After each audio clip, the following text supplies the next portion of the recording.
जय श्री कृष्ण। एक बार भगवान विष्णु जी और माता लक्ष्मी जी क्षीर सागर में शेष नाग की सैया पर विराजमान होकर विश्राम कर रहे थे। तभी गरुड़ जी उड़ते हुए आते हैं। भगवान विष्णु जी गरुड़ जी से कहते हैं, हे गरुड़, तुम आज किस प्रयोजन से हमारे पास पधारे हो, सो बताओ। तब गरुड़ जी भगवान विष्णु जी से कहते हैं कि प्रभु, मेरा हृदय जानना चाहता है कि पितृपक्ष में पितरों की पूजा अर्चना तर्पण करने से मनुष्य को कौन कौन से फल की प्राप्ति होती है। तब भगवान विष्णु जी ने कहा, गरुड़ देव, जो मनुष्य पितृपक्ष में पितरों की पूजा तर्पण श्राद्ध करते हैं उनके सारे कलेश दुख स्वतः ही दूर हो जाते हैं। पितृ ही वंश के आधार हैं और जब वे संतुष्ट होते हैं तो परिवार में सुख समृद्धि संतति ऐश्वर्य वैभव की वृद्धि होती है। पितर प्रसन्न होकर आशीर्वाद देते हैं।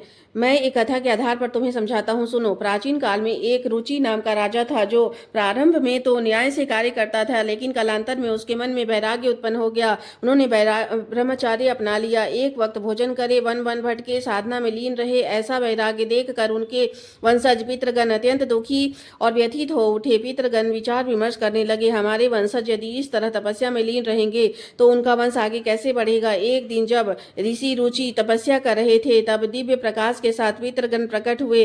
उनकी तपस्या टूट गई। 4 दिव्य आत्माओं को अपने सामने पाकर वे तुरंत उन्हें प्रणाम करते हैं। कहते हैं, हे महान आत्माओं, आप कौन हैं? आपने दर्शन देकर मेरा जीवन धन्य कर दिया। अपना प्रयोजन कहें।